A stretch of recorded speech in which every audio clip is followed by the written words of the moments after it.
everyone. Welcome to Quantum Catechesis. I'm Father Joe Krupp, and you are not. And today is at some point in August. I believe it's the year 2022. And today's show is brought to you by Heinz. Orangish red gooey happiness. Yay. That you can squeeze out of a plastic bottle. And that lasts So anyway, I've missed you. I think, did I not do a show for 2 weeks or for 1 week? I don't know. 2 weeks. Holy crap. The longest break I've taken on this show since 2019. Yes. And it's mostly because of your sin. I had to get away from it. I'm so virtuous. But I'm geeked out for today's show. We've been talking about this forever. I've been working on it forever. We're going to go through the Crusades. And then when we're finished, everyone will have a homework project of going to Saudi Arabia and evangelizing people into the Catholic Church. I'm just kidding. On a wooden ship. Yeah, on a wooden ship. Those of you who are martyred, please leave your stuff here so we can have access to it immediately upon your death. All kidding aside, we're going to start right away on this, and then we're going to do, when this show's done, I'm going to do tomorrow's show so that it's ready to go in case I die. Carrie hates it when I make that joke. I do. She refers to my face as the moneymaker. She's like, look, Joe, people just mute it and watch your gaze on your countenance. It'll still be there when I'm dead. You know what we could do? We could do what the Romans used to do. Do you know this? They used to make wax masks of people who died. Do you know this? And they would display them in their home to remember the face of the, it's creepy stuff. They didn't have cameras. We used pictures. Yeah. Thick wax. Now, for this all to work, and then Friday, we're going to show a recorded show. I'm sorry, I'm going to miss Friday again. Wife and kids. So Wednesday, Thursday, we're going to record today. And then Friday will be a best of or not the worst of, right? Our standards are low. And then we'll just continue this Crusades thing as long as it takes. And I'm going to be honest with you, this might be a really long series because to give you a sense of things, we're starting today with the fall of the Western Roman Empire. And I'm not going to go step by step. Don't worry. But for the Crusades to make sense to you, we really need to understand a lot of things. It might actually be a few weeks before we get to the first Crusade. I don't know how long this will take. But it's not what you were taught. It's not what I was taught. And not because anyone was lying to you, although that was in there. It's because, like anything else, it is an amazingly complicated event. What you may be shocked to learn is there was Muslims fighting in the Christian armies. There were Christians fighting in the Muslims' armies. This was not really about Muslims versus Catholics. Okay, and it was a factor. But as hopefully you'll see, this is a result of chaos and conquering. So we're going to get into that. But we're going to start with the fall of the Western Roman Empire because that's the only way we can make sense of this. Now, I don't know how to do maps. I know how to look at them. So one thing you may want to do is at some point Google Roman Empire, say 250 AD. And you'll see there's an Eastern Roman Empire and a Western Roman Empire. And for this to make sense, you need to know that a bit. And if not, just stick with me, okay? When you talk about the Roman Empire, and we're starting. Is everybody ready? I mean, we're going to do this. Okay. The Western Roman Empire, or the Roman Empire, was over a very long, painful process. It was really, people got the sense this cannot be governed by one ruler. And so there was a guy named Diocletian, and one of the biggest butchers of Christians, by the way, among Roman emperors. Yet he set up a structure that the Roman Catholic Church is used today. That's why we have dioceses, because of the Emperor Diocletian. Okay? But what his system of government counted on was this idea. He took this massive thing called the Roman Empire, and he divided it into 4 chunks. And he put one guy in charge of each chunk. 2 of those guys were called Augustus. and 2 of them were called Caesar. The oldest was called the Augustus, and the other was called Caesar. And the Augustus was the greatest among equals, somewhat like we do with the Pope. The whole idea was never work against each other. And it was a brilliant process that could only work while Diocletian was alive. The moment he retired, the only Roman emperor that retired successfully, he wasn't assassinated, he wasn't driven out. This is the guy, I think I told you about this. When he retired, this is a true story. You can look this up. The most powerful man the world knew of at this point. He retired, quote, because he wanted to grow cabbages. Do you know this? Oh, and as soon as he retired and said, okay, now start my plan. You, Constantius, you're going to be the guy who's the... And no, they all started fighting and killing each other. And they kept calling for Diocletian to come back. And I'm dead serious. The reason he wouldn't come back, you should read the letter he wrote. It has this line in it, my hand to heaven, quote, my friends, if you could see the lovely cabbages I am growing, you would not ask me to come back. Isn't that great? So in the end, Constantine takes over the whole bloody thing, and he does it by killing everyone. Him and a guy named Licinius were the last 2, and they were only allies long enough to kill the other 2. And as soon as they killed the other 2, then they began poking at each other. By the time Constantine assumed sole rule, he established a new capital for the Roman Empire. You might think Rome was the capital of the Roman Empire, but it wasn't. At this point, it was a city called Ravenna. The Roman Empire was headquartered in Rome for a long time, but also in a city called Nicomedia, in Milan for a short amount of time, and Ravenna. Why? Because you had this porous western borders where you constantly had tribes infiltrating, and so Rome would send a general up, defeat those Germanic tribes. The general would defeat those Germanic tribes, and then his men would acclaim him emperor. And then some other general had to be sent out to go kill the guy who just named himself emperor. Wash, rinse, repeat. Rome kept finding itself holes getting poked everywhere, and so they kept moving their capital north, so it was closer to the action and much more defendable. The swamps of Ravenna were quite defendable for the Romans. But be this as it may, what you need to know is Constantine built a city, and being one who never had an issue with, I don't know, trying to be humble, he named it the city of Constantine, or Constantinople. He said the Archangel Michael appeared to him and told him where to put the boundaries to the city. And if so, Michael's a heck of a tactician. It is built in a place that was impenetrable. Are you ready for this? For over 1,000 years. Okay, with all the technologies that came along. And eventually it was kind of gunpowder that ended Constantinople's rule as the power broker in the area. And even then, barely. Those walls, we'll get into it later. But so at this point, when Constantine dies, and this is going to shock you, his boys all started killing each other for who gets to take over. And once again, you see a Roman Empire that split down the middle. The Western Roman Empire and the Eastern Roman Empire.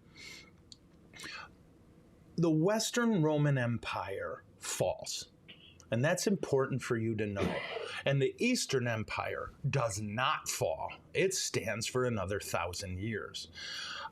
How did this happen? Well, here's what I wrote.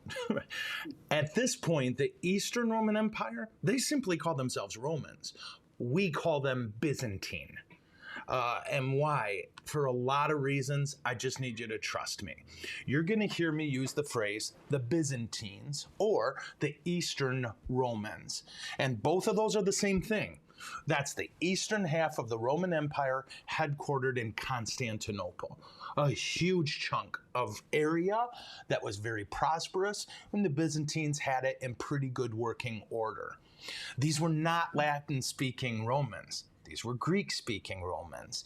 The West, on the other hand, slowly descended into chaos between invading tribes and their intersquabbles, as well as an insanely porous tax policy.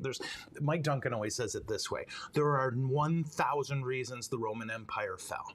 Right? There's not one, and everybody loves to grab the one that works for them. Right? You know what I mean? The one they want to be true so they can apply it to today's circumstance. But, and speaking of Mike Duncan, you know what I didn't do? I didn't give you guys my sources. So allow me to pause and tell you what my sources are for all of these lectures we're going to do on the Crusade. First, and those of you who are Wolverines among us may love this, the University of Michigan's Medieval and Renaissance Collegium is one of the best, in my opinion, in the world. And I used a ton of their notes, specifically from Dr. Tentler and Dr. Christy Summerfield. I read a ton of their stuff, and I love it. Mike Duncan, Dr. Dan Jones wrote more good stuff on the Crusades than anyone. I love Dan Jones. Patrick Wyman, Dan Carlin, and a billion others all contributed to the stuff you're going to hear today. Okay, but probably more than anything, U of M's Medieval and Renaissance Collegium. It's just fantastic stuff. Okay, so with that in mind, the key note here is that the West descended into chaos, yes, but it's not like a memo went out in 476 that said, oh, the West fell. Patrick Wyman wrote a ton about this. The idea that it took almost 100 years for people in the West to figure out the West fell. Diocletian had set a bureaucracy that was so locked in that nobody really noticed, to some extent, that there was nobody at the top. And it was not in the vested interest of the governors to say, yeah, there's no emperor, there's no central army anymore. Is this making sense to you? Okay, the way people figured it out was usually through the descent into a barter economy. They used to have a coin economy, Romans did. But one of the things, and it's so funny, for all the beautiful, crazy stuff the Romans could do, and they could do stuff that when the Western Empire fell, no one was able to redo what they did for 1,100 years technologically. Isn't that something? But one thing they never figured out, do you know this? Inflation. Dead serious. When an inflation almost wiped them out numerous times, they didn't know what was causing it, and they didn't know what to do about it. But one thing for sure is that their systems of using coins that had this percentage of silver, this percentage of gold, held things together. And as that collapsed, it's really when people started to figure out something's missing here. So what happened then in the West? Well, maybe you've got 5 governors in one area, each governing a region, and one of them says, well, I like his territory. And so he kind of claims where he was governor, now he's king of that.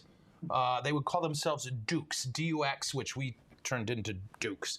And they would be, so this is mine. And then maybe I look at my neighbors and think, I could take him. And I would really like that tax revenue. This is where you get what we now call the kingdoms of Europe popping up. They're descendants of the governors of those regions when the central army and central fake republic of Rome fell. Am I making sense? Yeah? So all these governors became kings or became dead while the guy next to them became king of a bigger area. And then what did the kings do? Well, then they fought the other king. And what are they trying to move toward? What Rome used to be, one central authority. But of course, no one was willing to say, oh no, you take leadership. It was more like, yeah, we're going to have to fight. And by we fighting, I mean those people who are my slaves fighting. Okay. Governors of region began seizing territories, all this stuff, and literacy got lost. All kinds of things got lost. If you want a great book about that, read How the Irish Saved Civilization. That what happened is people moved from a republic to a fake republic to this chaos, where in this chaos, people didn't have time to learn to read anymore. People moved back into subsistence living. If you read Edward Gibbon's book, Rise and Fall of the Roman Republic, you'll see he talks about this quite a bit. What Rome gave the world that nobody had had before outside of China was free time, right? Why are you reading that book? Because I can. This was not a reality humans had, and suddenly they had it, and now it's gone. So literacy gets lost, building gets lost. To give you a sense, again, of what was lost, in Britannia, which we call the UK now, when people saw the walls the Romans built, the natural conclusion they came to is, oh, Romans were giants. Romans were probably 12 foot tall. That was their natural, rational conclusion.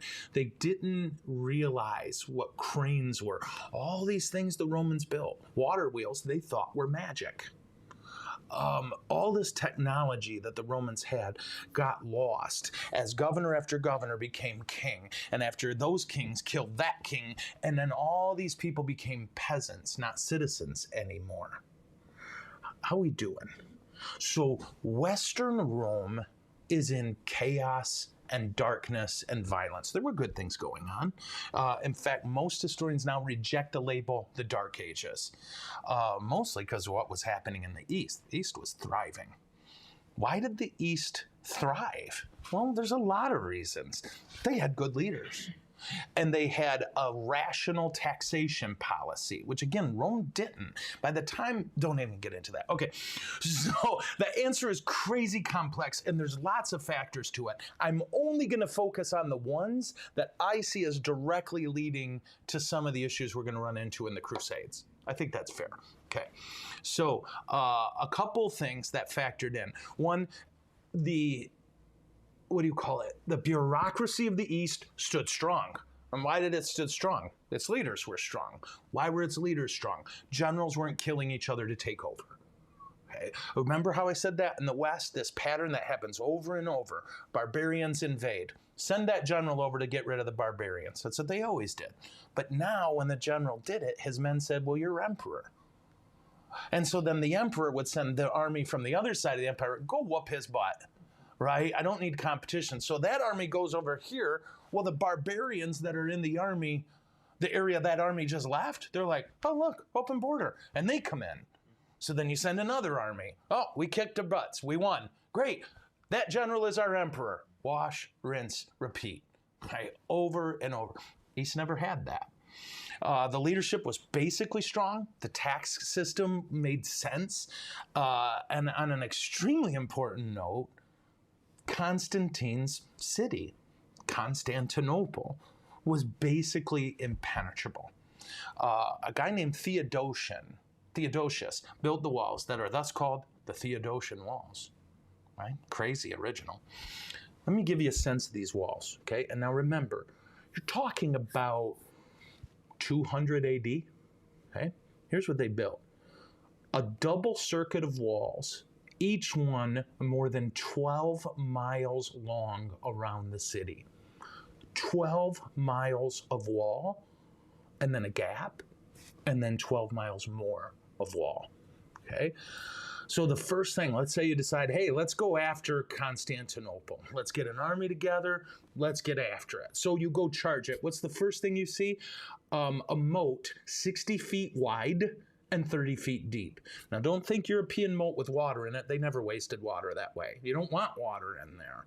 You want them to have to go down and then come back up, right? They're running. They're carrying weapons, and they're trying to do this. So let's say you take the first wall. How do you do it? Well, you have a 60-foot climb from the bottom of the moat to the top of the wall. And while you're doing it, they're throwing rocks, arrows, crossbows. They're just murdering you. No army that I could find except one made it past the first wall. Let's say you did. Well, the next wall, oh, that's 60 foot tall. And there are 96 towers along it. And these towers made it impossible. If you somehow miraculously got over the first wall, well, now you've got 96 towers, a 60-foot wall, and people just chucking stones, spears, arrows, bolts from crossbows. That's it. Okay? Constantinople could not be taken by conventional means. So you take those factors, and what you've got is a look at the Eastern Empire or the Byzantines. Okay, how are we doing? Are people bored? No. Not at all. Okay, so you have the Eastern Empire, which is holding pretty strong, and they've got an impenetrable capital, a rational taxation system, and a good leadership. You've got the Western Empire, which has collapsed into chaos and violence. Now that's taking a look at the Christian. Now when we get to the year 622, something happened that changed the world forever. A guy named Muhammad emigrated from Mecca to Medina. What you've got now is the explosion of Islam. This is a new religion, 622. Let's take a look at some concepts behind Islam. So here's your primer on Islam. First, the word Islam means submission. The followers of Islam are called Muslims. What are Muslims? Well, they're monotheistic. They have one God, and they worship this, quote, one all-knowing God. Now, the Arabic word for God is Allah, right? Allah. So even if you go to a Catholic church, which I did, where they're speaking Arabic, you keep hearing Allah. They're just saying God. That's what it means, right? Followers of Islam aim to live a life of complete submission to Allah. They believe that nothing happens without Allah's permission, but also that humans have free will. So you may be familiar with this phrase in Arabic, inshallah, God wills it. Something bad happens, God wills it, inshallah. What are we going to do when we get to such and such? Inshallah. It's a phrase that means so much. It sounds a little trite, but there's a depth to it. Just like when someone says to you, trust the Lord, right? Trust the Lord. That sounds so very trite, and it can be trite, but there can be a real depth to it too. So for them, it's this idea of God wills it. Whatever God wills, I can't do anything about anyway. I might as well submit to it. Islam teaches that Allah's word was revealed through the Prophet Muhammad, to the Prophet Muhammad through the angel Gabriel. That Gabriel came to Muhammad and revealed him the word. They believe that several prophets were sent to teach Allah's law. They respect some of the same prophets as Jews and Christians, like Abraham, Moses, Noah, and Jesus, but they believe Muhammad is the last. So most devout Muslims won't even say Muhammad's name without saying some sort of blessing, right? Mosques are places where Muslims worship. And when Muslims build a mosque, what they believe is that ground is holy for the rest of time, all the way to the center of the earth. That's important, okay? You can't, if this happens in our diocese, right? There's less Catholics going to church. There's not less Catholics. There's less Catholics going to church. And so we might say, well, we're going to close that church. Well, what do? We, in a sense, unbless it. And we can get into that later. And then we can sell it as long as the church has all kinds of rules. You can't turn it into a bar or something. But for a Muslim, no. Once a mosque is there, that ground is sacred forever. Okay, all the way to the center of the earth. Some important holy places include the Kaaba shrine in Mecca, the Al-Aqsa Mosque in Jerusalem, and the Prophet Muhammad's mosque in Medina. Mosque in Medina. Say that 3 times fast. Mosque in Medina. Mosque in Medina. Ugh, I can't do it.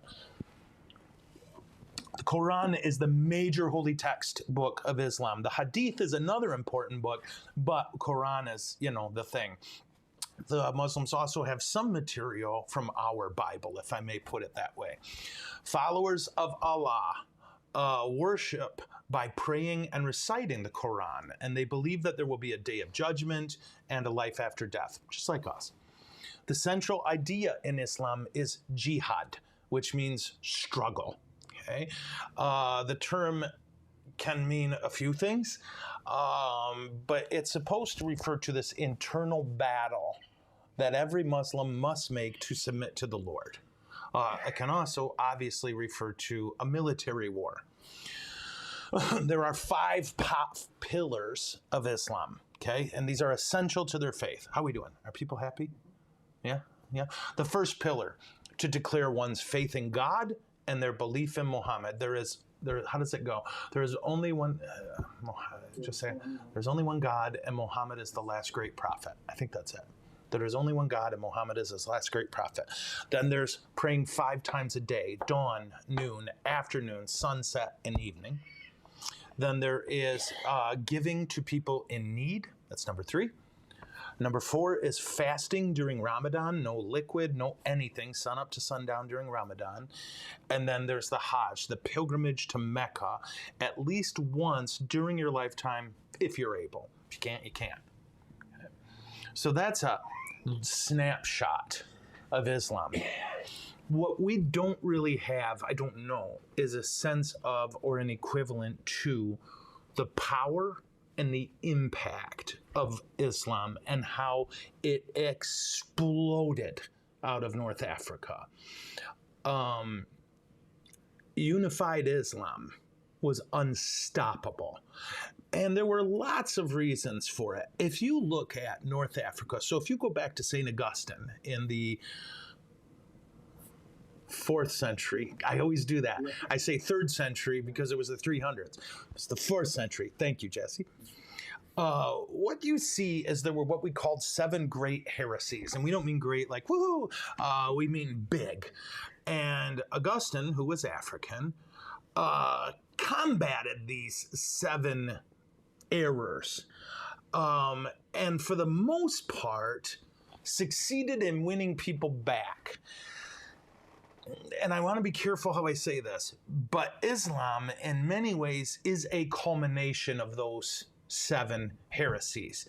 In the same place Augustine had fought them, and he fought them ideologically, there was no armies here. If you look at these heresies, and then you look at Islam, you say, oh, and Augustine himself said something was going to come that was going to unify these thoughts. Well, he was right, and it worked. The other, what I read, is one of the key appeals of Islam for the North Africans in particular was Islam doesn't allow a Muslim to be a slave. Christians did. Christians allowed Christians to be slaves. Jews did not allow Jews to be slaves. But Islam freed you. If you were a slave and you converted, you were freed. Conversion or the sword was somewhat of the tool, but there was also, you didn't have to convert. You didn't have to convert from Judaism or Christianity and become Muslim, but if you didn't convert, you had to pay a tax. Okay. In the end, it blew through and united North Africa in a way nothing had before. Even the Romans couldn't pull off this level of unity. And what did they do? I literally typed it this way. They conquered everywhere. I could sit here, like I started typing all the places they conquered in here, everywhere. Okay.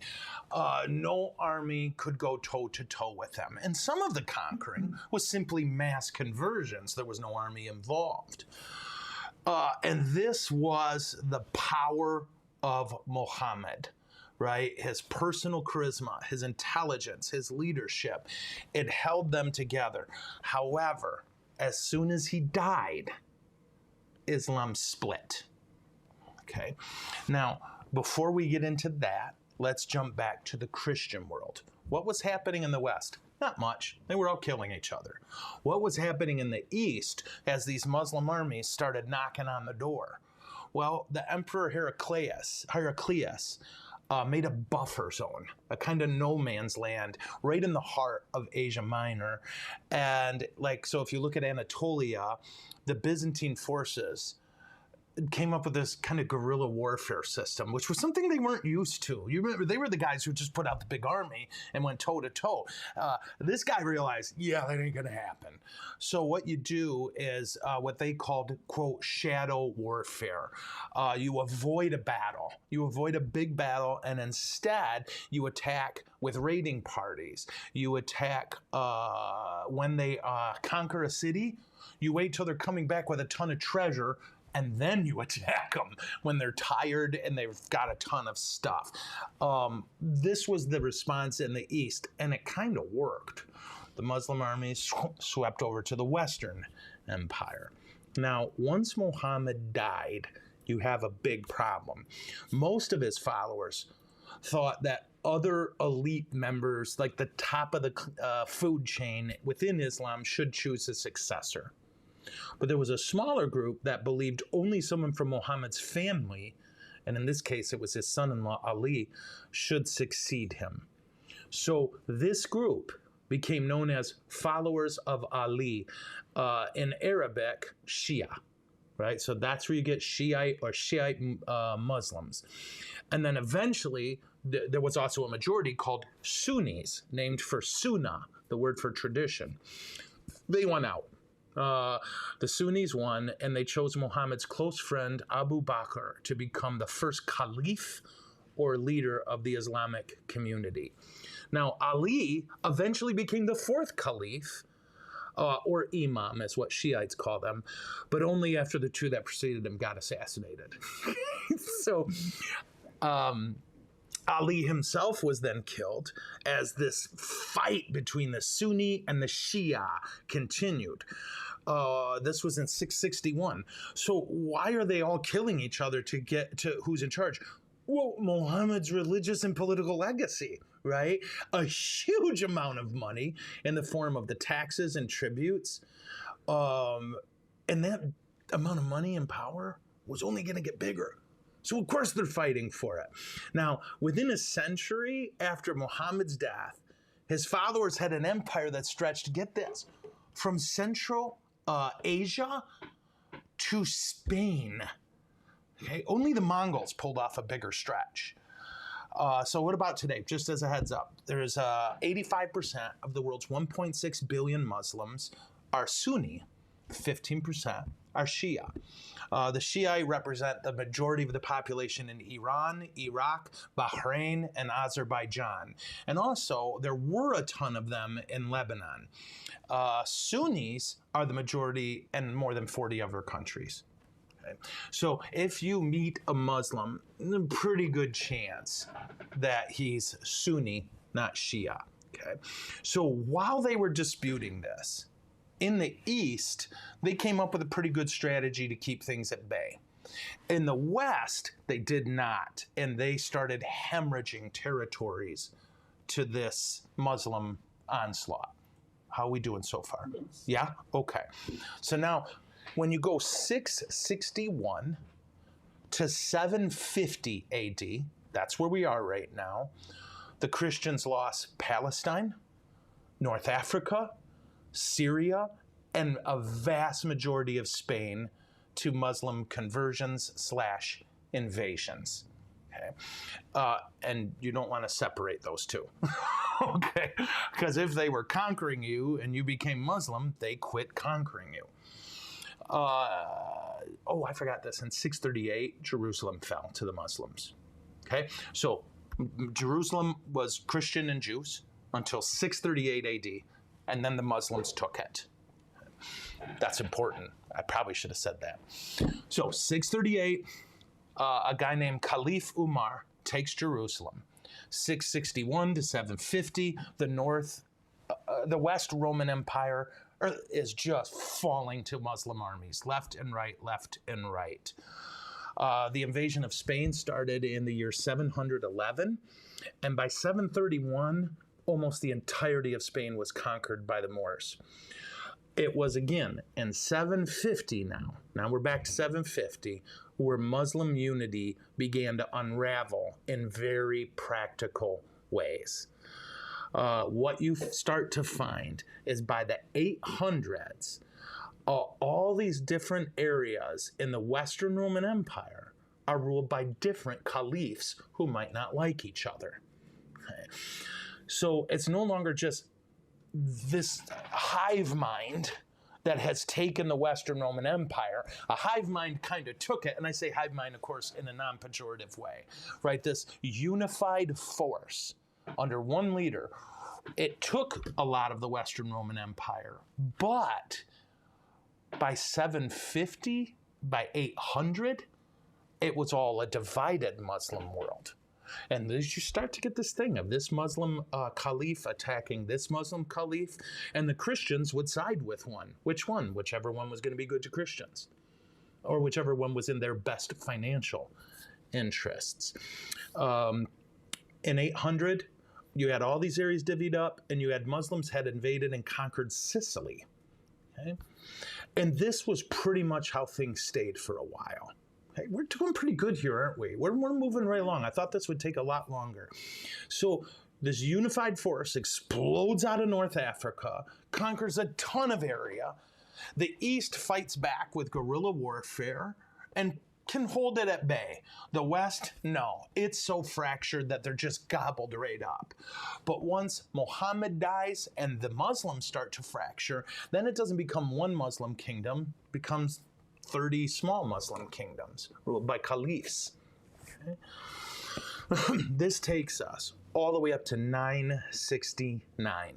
Okay, 969. So about 170 years of this reality where the West, a ton of it is ruled by Muslims.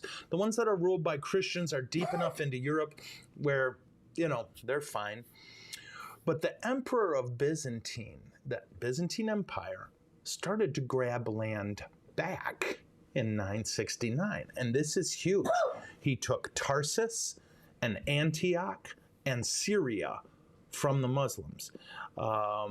And that was a big deal. In the meantime, over in the Western Roman Empire, formerly, the Fatimid dynasty are ruling Egypt.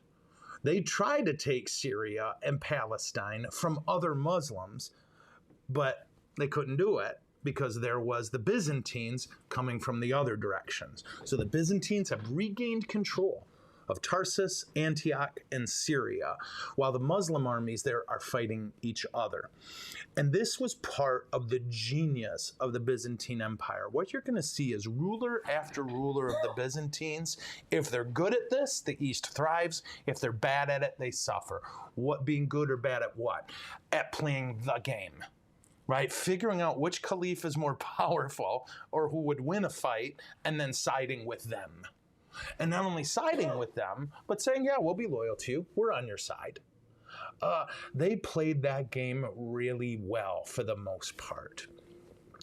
When you get to the year 1009, okay, which is also my shoe size, you get kind of a key figure, a guy named Al-Hakim. They call him the Mad Khalif. Okay? He rules Egypt, Syria, and Palestine. With this whole thing going on between the Byzantines and two different Muslim armies, in the end, he jumps in and takes all this area, Egypt, Syria, and Palestine. Why is this important? Because he started killing and persecuting Jews and Christians. Okay? Usually at this point, again, when a Muslim took an area, if a Christian did not convert to Islam, or a Jew did not convert, fine, but you have to pay a tax. You pay that tax and you're fine. You weren't a second-class citizen for the most part. This guy, the Mad Khalif, Al-Hakim, changed that. And in a move that shocked the world of that area at the time, he destroyed the Church of the Holy Sepulchre. What's the Church of the Holy Sepulchre? It's the church that was built over the place where Jesus died and rose from the dead. And as a side note, historically, very solid site. The math on it is good. When you go, if you ever pilgrimage to Israel, you'll find, people will say, well, Jesus did this there. And then you'll have some people say, no, he didn't. Or, yes, he did. And they don't argue about where his body was laid and where he rose. Because it's actually, John tells us exactly where it happened, used Roman maps, and where Christians were pilgrimaging to for hundreds of years and built a church there. Okay? So the Mad Khalif, Al-Hakim, destroyed the Holy Sepulchre and started harassing, persecuting, and killing Christians and Jews. So this takes us to the beginning of the idea of crusades. Okay? Now, what I want to do is walk us through that word, because we call all these wars that are about to happen the crusades. They didn't. Okay? What did they call them? Wars? Crusade, to crusade was a verb. It's much like Vikings, okay? When you talk about Vikings, no one called them Vikings. Viking was the verb. They called them Danes or Northmen, right? We say Vikings because that's the easiest way to classify it in a lump historically. Does this make sense? Okay. To Viking literally meant to rape and pillage. So the Danes would say, we're going Viking. Okay.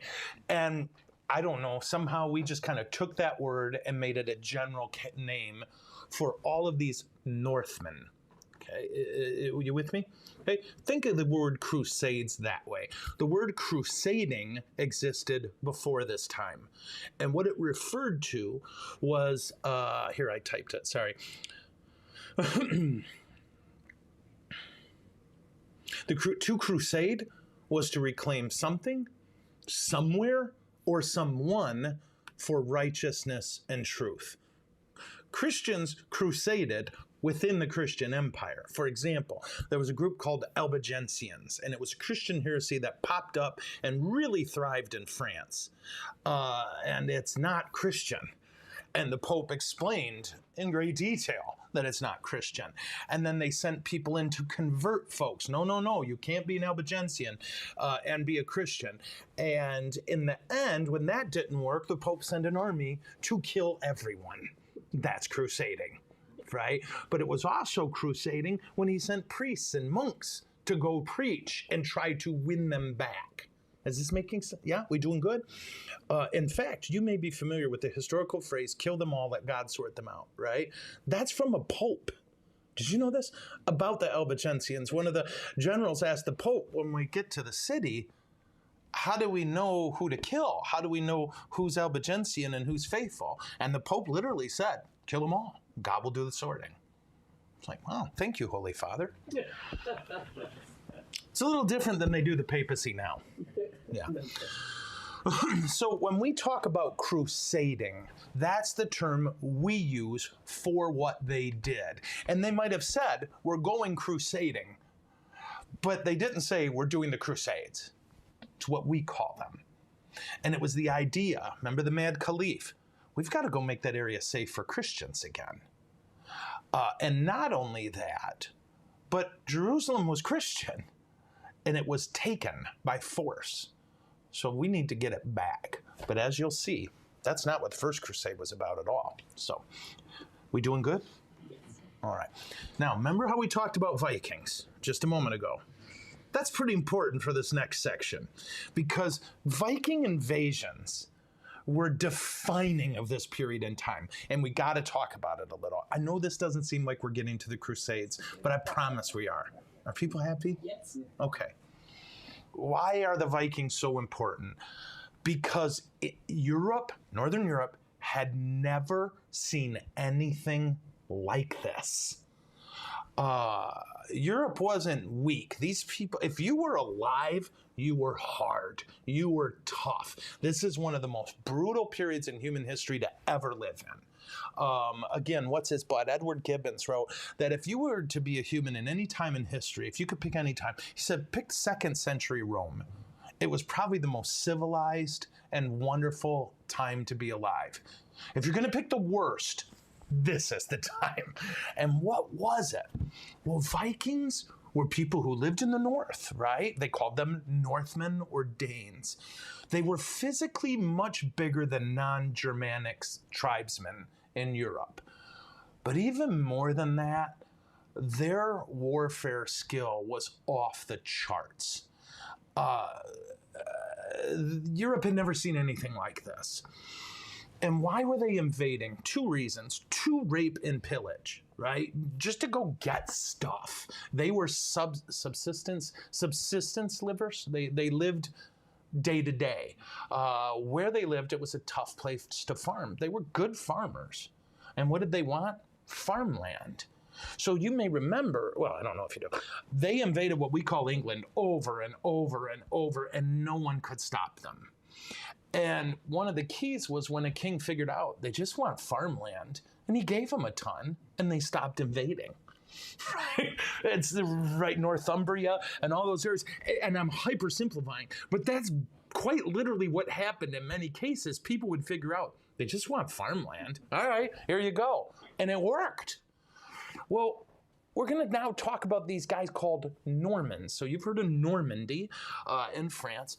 Normans were Vikings, Northmen, whatever you want to call them, Danes, who settled in the northern part of France under a guy named Roland or Rollo the Walker. He was a brother to a guy named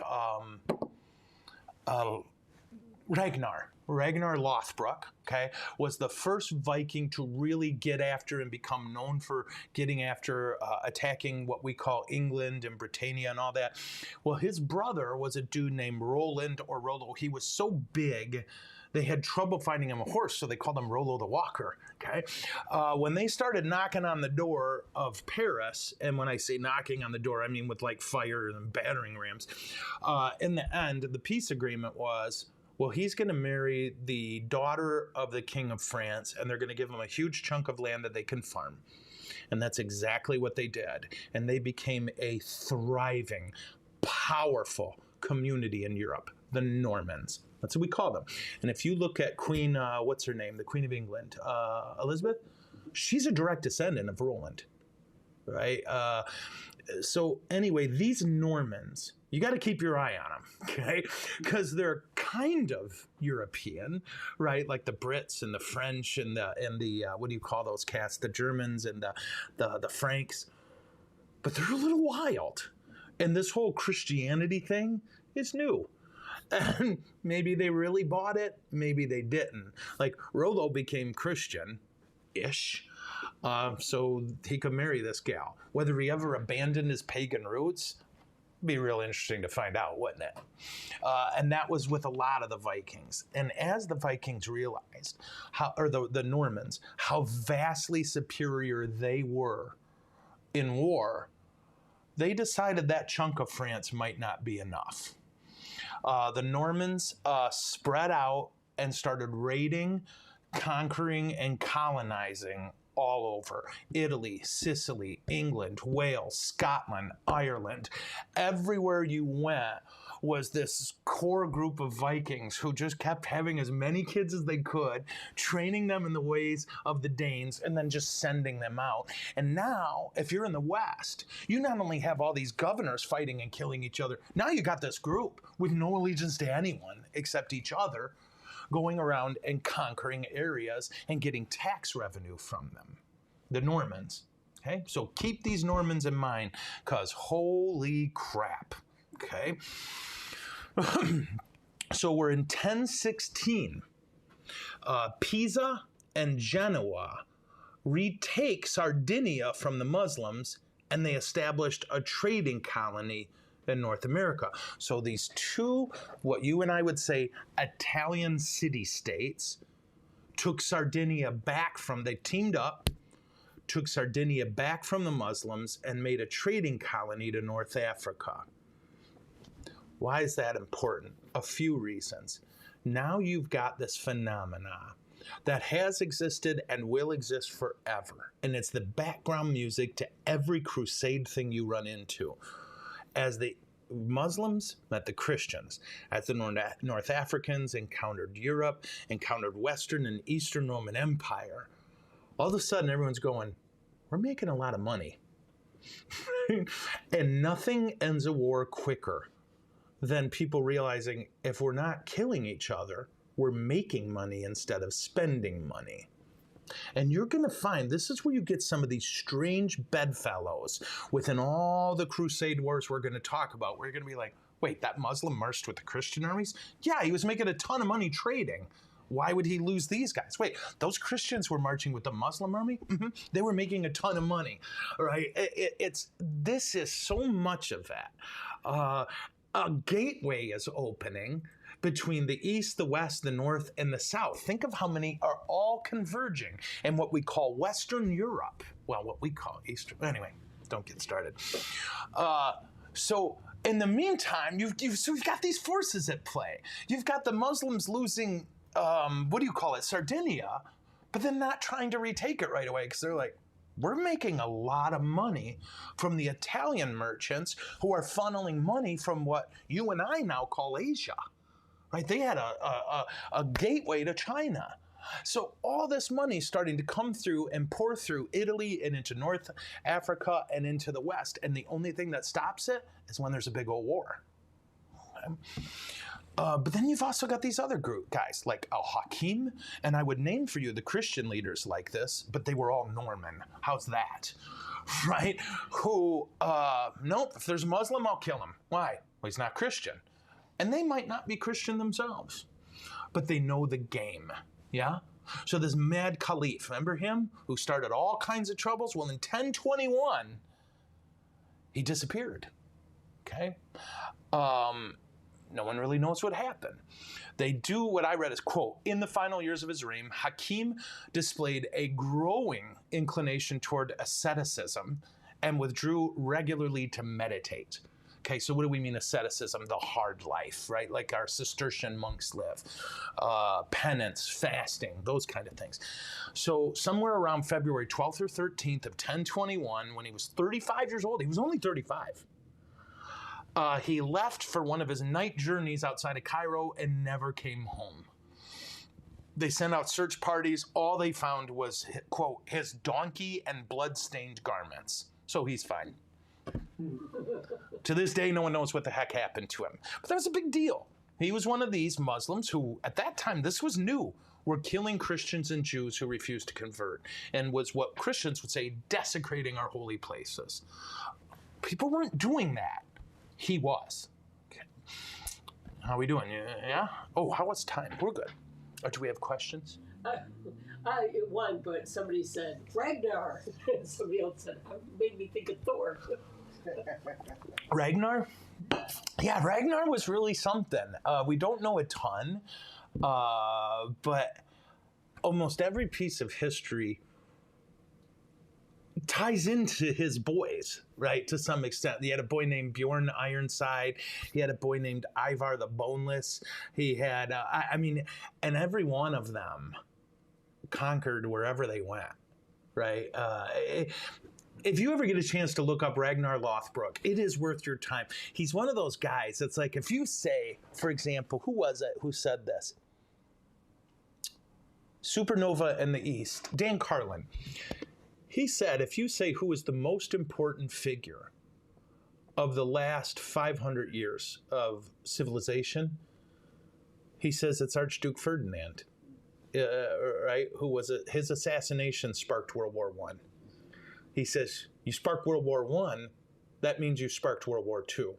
That means you sparked Korea. That means, right? And he talked about, and it's fascinating. You could put Ragnar Lothbrok in that group for no other reason than he figured out there was something that way, right? He bumped into England and went, well, hello. And for the first time in a long time, Vikings found someone to fight that wasn't another Viking, which meant reasonable chance of success. Fascinating stuff, right? And then he had 1 billion boys, 2 or 3 wives, which was not abnormal for them. They were Mormon. I'm kidding. Oh, wait, we got a question? Oh, I'm on a totally different document than you. Sorry. Okay, I don't know how to get there. Okay, hold on, everyone. I'm on a different document than Carrie. There we go. This was like 60-some pages of notes, and I thought if I put it on our outline, we'll never get out of there.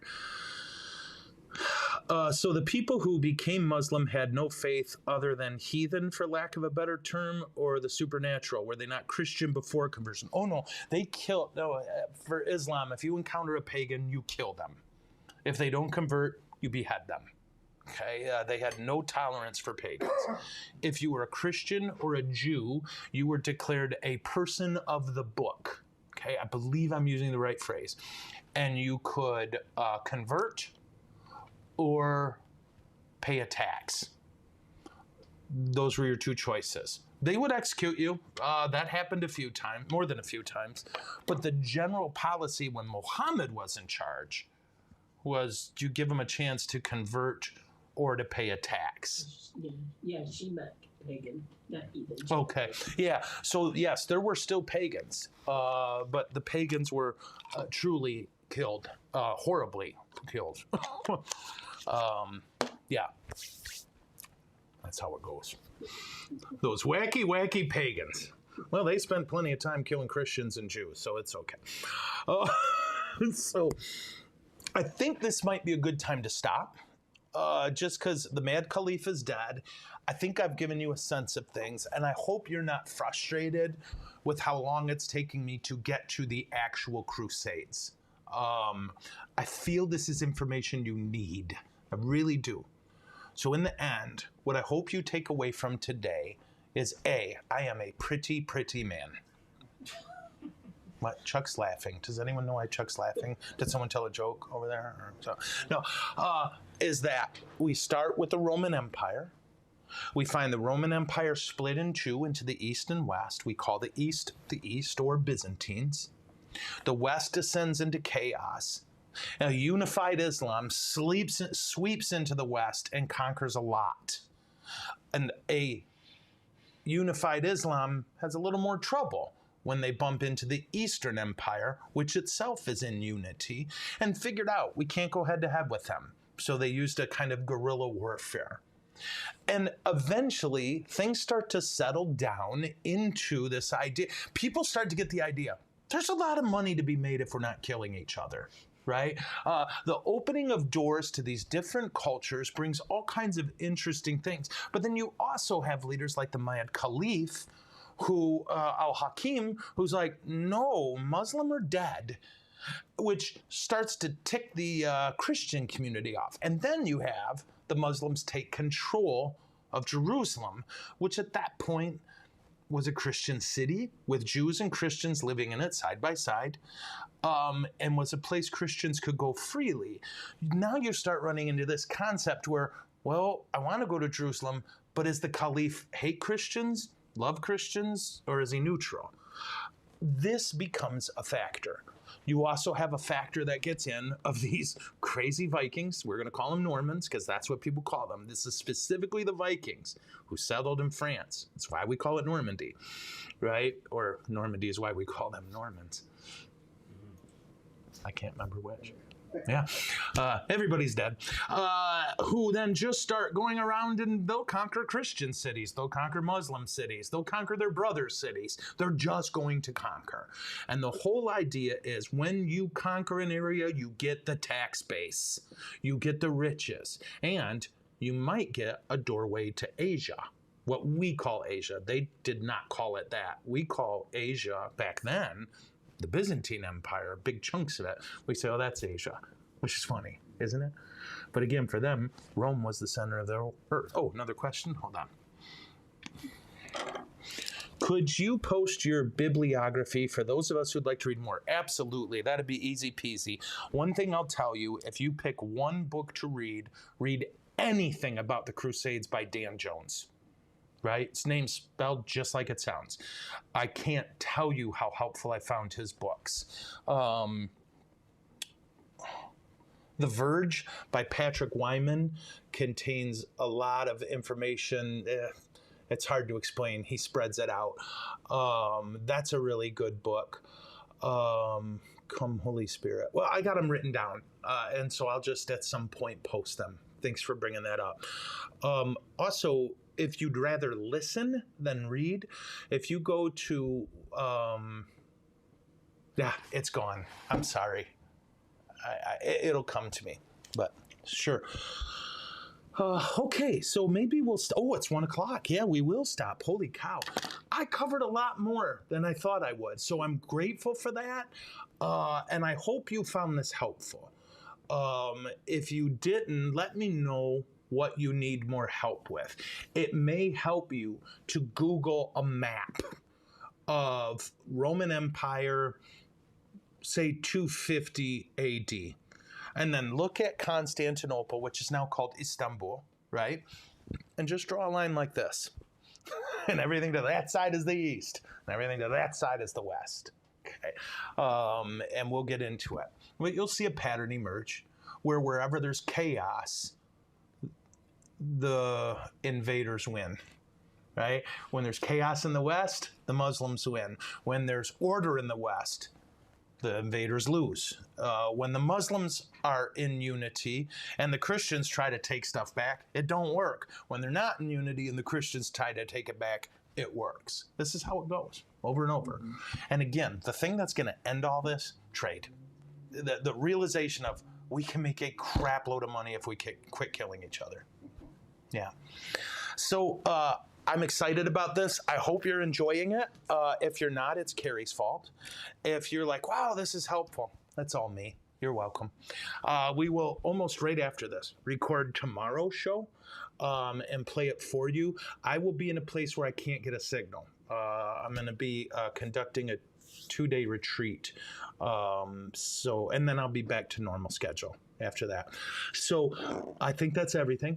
Did I miss anything? Nope. Yeah, we're going to pray. Okay.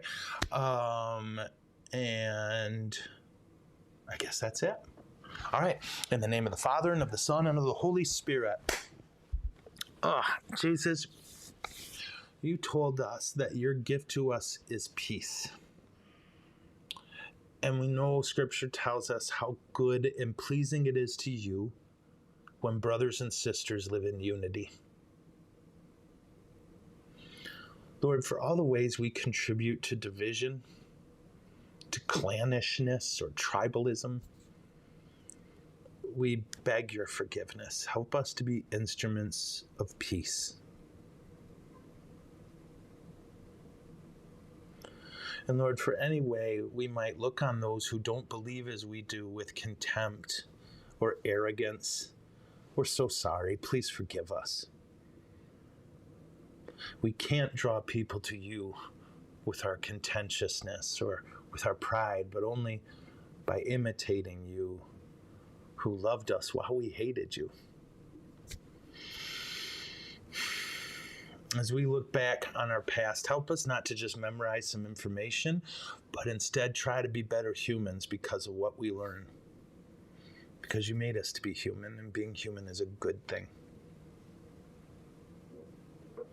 We ask in a special way, Lord, please bless our Christian brothers and sisters in Nigeria who are suffering unspeakable violence and horror. Come to their rescue, Lord. Save them. Turn the hearts of their persecutors. Heavenly Father, you know all those people we love and we worry about. And you know all of those circumstances we hold in our heart and we fret about. Lord, we give all of them to you because we love you and we trust you. And may Almighty God bless you all, the Father, the Son, and the Holy Spirit. Amen. I'll see you beautiful people tomorrow, and until then, shalom. Is it over? No, it's never over.